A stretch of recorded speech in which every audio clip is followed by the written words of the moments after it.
अस्सलाम वालेकुम। आप देख रहे हैं मैंने टेक्नोलॉजिस्ट और मेरा नाम है नुमान। आज हम एक BMS मॉड्यूल को देखेंगे कि BMS मॉड्यूल क्या होता है और ये किस तरह काम करता है। BMS का मतलब होता है बैटरी मैनेजमेंट सिस्टम।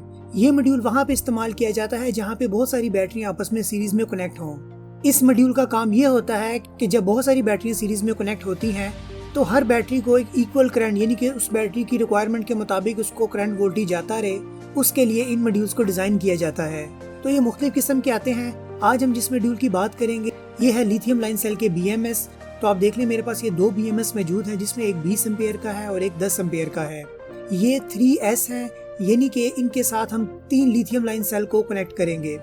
तो आप देख लें ये दोनों मॉड्यूल हैं। इसमें जो सेकंड वाला 10 एम्पीयर का है इस पे हम सारा प्रैक्टिकल करते हैं। तो आप देख लें कि ये इस पे लिखा आ रहा है 11.1 वोल्ट और इसका मॉडल नंबर भी लिखा आ रहा है जो है HX-3S-FL10A-A।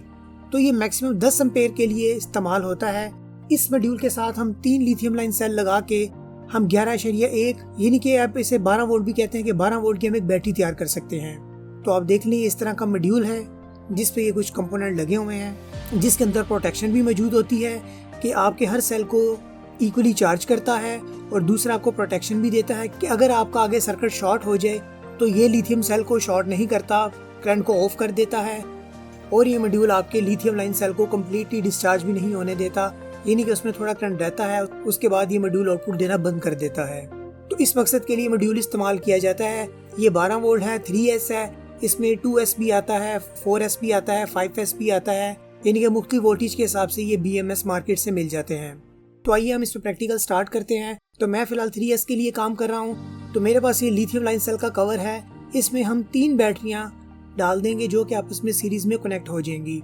तो अगर हम खाली 3 सेलों का करंट लेना चाहते हैं, इस कवर पे देखें एक रेड और ब्लैक तार आ रही है, यहाँ से हम करंट हासिल कर सकते हैं। लेकिन हमें फिलहाल यहाँ से करंट हासिल नहीं करना, हमने इन सेल को सीरीज में मिला के अपना BMS लगाना है। तो ये मेरे पास 3 सेल मौजूद हैं, ये सेल मैं इसमें लगा दूंगा।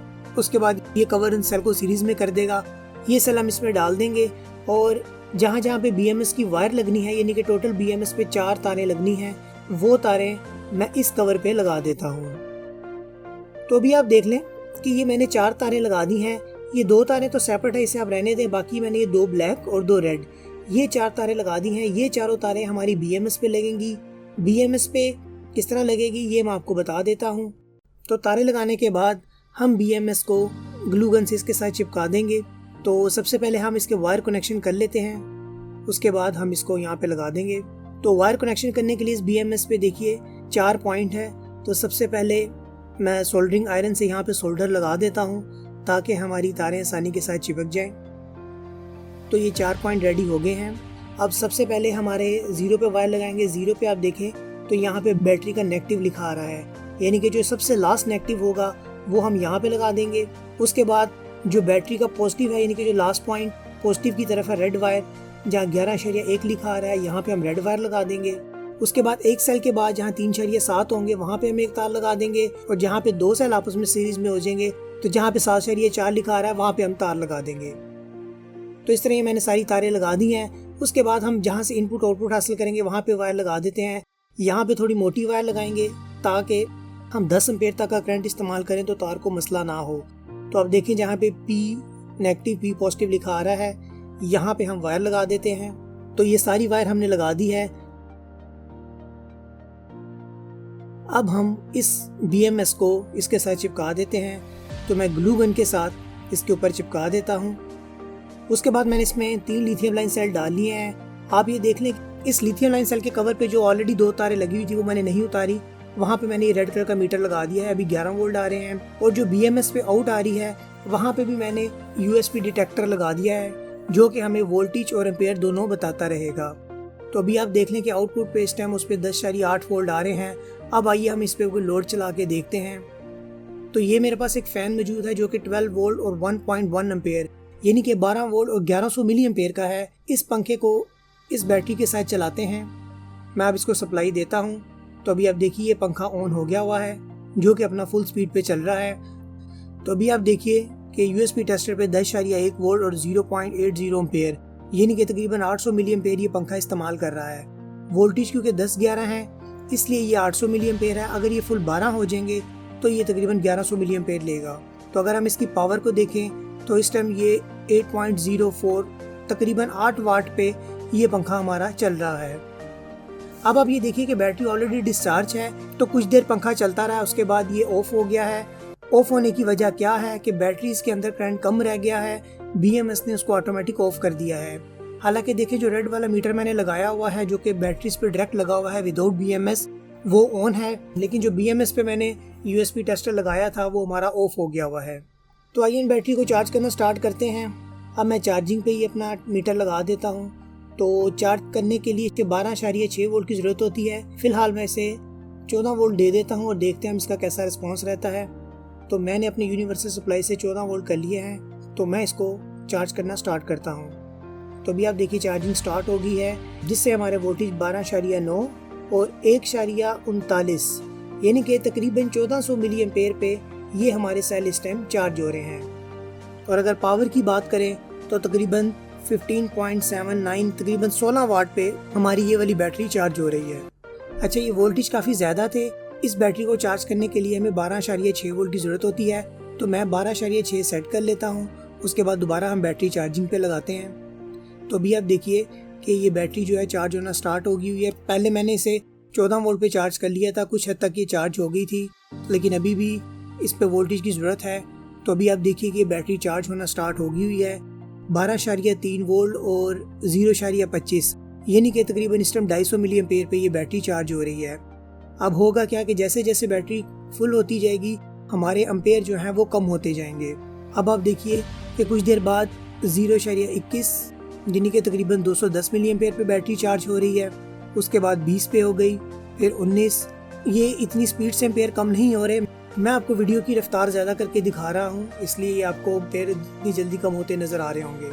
अब आइए हम इसको BMS को चेक करते हैं, जो इसका मेन मकसद होता है कि हर सेल के पास तकरीबन 4 वोल्ट के पास आ रहे हैं या नहीं आ रहे। तो आइए पहला सेल चेक करते हैं, तो इस पर आप देखिए 3.89 है। उसके बाद दूसरा हम सेल चेक करें तो उस पर 4.1 है, और अगर तीसरा चेक करें उस पर 4.18 है। तो हमारा मॉड्यूल इस टाइम क्या कर रहा है कि हर सेल को 4.2 वोल्ट दे रहा है। बाकी वो आगे सेल पे डिपेंड करता है कि उसके अंदर कितना चार्ज मौजूद है, उस हिसाब से वो करंट को लेता रहता है। तो अभी हम मज़ीद इंतज़ार करेंगे। तो आप देखिए कि इस टाइम 0.18 यानी कि तकरीबन 180 मिली एम्पेयर पे इस टाइम हमारी बैटरी चार्ज हो रही है। आस्ता आस्ता ये 0 हो जाएगा और हमारे वोल्टेज 12.6 हो जाएंगे। आइए इसी तरह प्रॉपर सेल चार्जर होता है उससे करते हैं। तो इसकी प्रोग्रामिंग में मैं लिपो बैटरी सेलेक्ट कर लेता हूँ, और अभी हमारा 3 सेल इस पे लगे हुए हैं। तो मैं इसको कर देता हूँ 3S जो कि 11.1 वोल्ट होगा, और एम्पेयर मैं 2 रखता हूँ। 2 एम्पेयर मैं इसे दे रहा हूँ, बाकी ये खुद ही सेंस करेगा कि ये हमारी बैटरी कितने एम्पेयर इस्तेमाल कर रही है। तो जैसे मैं इसे स्टार्ट करता हूँ तो अभी आप ये देखिए कि वोल्टेज 12.60 और एम्पेयर 0.7 यानी कि 12.6 वोल्ट ये दे रहा है, और जो करंट इस्तेमाल हो रहा है वो 0.7 है, यानी कि तकरीबन 700 मिली एम्पेयर पे ये बैटरी हमारी चार्ज हो रही है। बाकी ये वैसे ही होगा, जैसे जैसे सेल चार्ज होते जाएंगे हमारे एम्पेयर कम होते जाएंगे, और जब 0 एम्पेयर हो जाएंगे ये हमारा बैटरी चार्जर उसको ऑफ कर देगा। तो अब देखिए बैटरी ऑलरेडी फुल थी, और इस पे आप टाइम देखें कि 4 मिनट और 36 सेकंड के अंदर इसने बैटरी को फुल कर दिया है, यानी इस बैटरी के अंदर 12.6 वोल्ट आ चुके हुए हैं। ये मैंने इसके साथ 3 सेल लगाए हैं। आप इसके साथ 6 सेल भी लगा सकते हैं या 9 सेल भी लगा सकते हैं, लेकिन ये ख्याल रहे कि ये BMS हमारा 10 एम्पेयर का है। इसके साथ मैक्सिमम 6 सेल लगाएं। अगर आपने ज़्यादा सेल लगाने हैं तो आपको BMS तब्दील करना पड़ेगा, यानी कि ज़्यादा एम्पेयर का इस्तेमाल करना पड़ेगा। सेल लगाने का तरीकाकार यही होगा कि 3 सीरीज में लगेंगे, लेकिन अगर आप इसके साथ 3 इजाफी सेल लगाएंगे तो वो सेल इनके साथ आप पैरेलल में लगाएंगे। अगर आप 9 सेल लगाएंगे तो 3-3 सेलों का आप सेट बनाएंगे, यानी कि 3 सेल आपस में पैरेलल में मिलेंगे। उसके बाद फिर आपको सीरीज में करके इस BMS के साथ लगा देंगे। तो उम्मीद है फ्रेंड्स आपको ये समझ आ गया होगा कि 3S का BMS किस तरह काम करता है, इनके तारों के कनेक्शन कैसे किए जाते हैं। आज से कुछ अर्सा पहले मैंने एक लिथियम लाइन सेल को चार्ज करने का तरीका बताया था, उसके साथ भी एक BMS आता है। BMS तो नहीं कहते, उसे लिथियम लाइन सेल चार्जर कहा जाता है। उस पर मैंने ऑलरेडी वीडियो बनाई हुई है। इस वीडियो के बाद आप वो भी देख लीजिएगा, उसका लिंक मैं डिस्क्रिप्शन में दे दूंगा। आने वाले वक्त में हम मज़ीद टेक्नोलॉजी पे बात करेंगे।